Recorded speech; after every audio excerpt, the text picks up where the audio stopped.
They say walking is the key to a healthy heart. But what if that's not the full truth? What if walking alone isn't enough? Or worse, what if it's actually holding you back?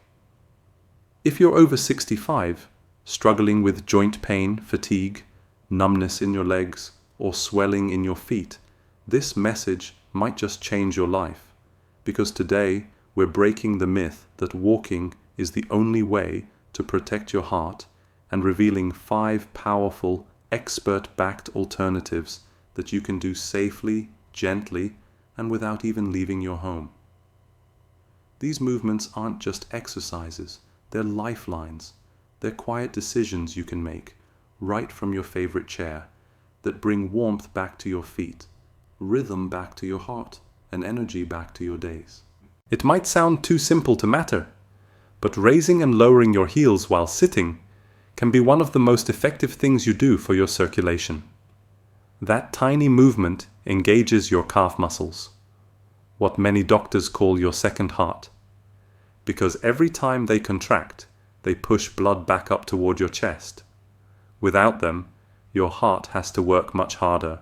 Just sit upright, feet flat on the floor, and alternate lifting your heels, then your toes. No gym, no pain, no equipment, just gentle rhythm that gets your blood flowing again. A man named Ronald, 78, once told me he hadn't walked more than a few steps without dizziness. But after starting these simple heel-toe pumps during his TV shows, his swelling reduced and his energy came back. He said, "I feel like I'm participating in my own recovery." That's the beauty of small, consistent motion. It reminds you that you're still in control. Then there's the power of wall push-ups. Not the sweaty floor kind, but the gentle kind you do standing at your wall. You place your hands shoulder height, bend your elbows slowly to bring your chest closer to the wall, and then push back. It's simple, it's steady, and it strengthens not just your arms, but your breathing, posture, and heart. One woman, Margaret, 82, was terrified to even try. But she started doing 5 every morning by her kitchen counter. Now she says, "I thought I was too old. Turns out I just needed permission." These small pushes don't just build strength, they unlock courage. And that courage transforms the way you walk, breathe, and carry yourself through the day. If you've ever noticed swelling in your legs after sitting too long, or cold feet that just won't warm up, seated leg lifts could be your answer.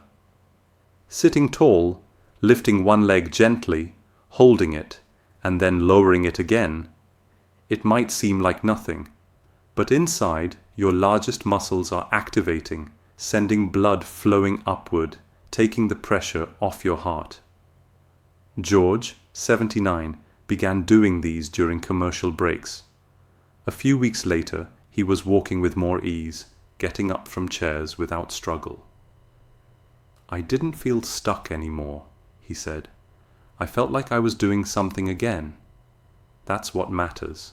Not how much we move, but that we move with intention, even if it's just a few inches at a time. Sometimes the greatest strength lives in your hands. Most people don't realize how much heart health is connected to grip strength. But squeezing a soft ball or resistance ring for just a few minutes a day can lower blood pressure, calm your nervous system, and signal strength back into your body. Ellen, 83, keeps a little yellow ball in her pocket. She squeezes it when she sits down and again when she gets up. She told me, "It's not about stress, it's about staying strong." And she's right. Studies show grip strength isn't just physical. It's a sign of balance, resilience, and longevity. Every small squeeze reminds your heart it's supported. It's one of the easiest, most overlooked tools in your wellness toolbox. And finally, seated leg raises may seem so simple, they feel pointless.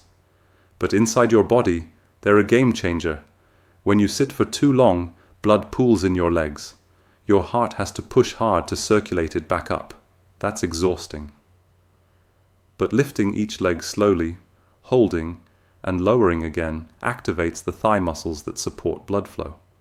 Harold, 78, told me after a stroke he felt useless, but after adding this one tiny habit into his daily routine, he started climbing stairs again with less effort.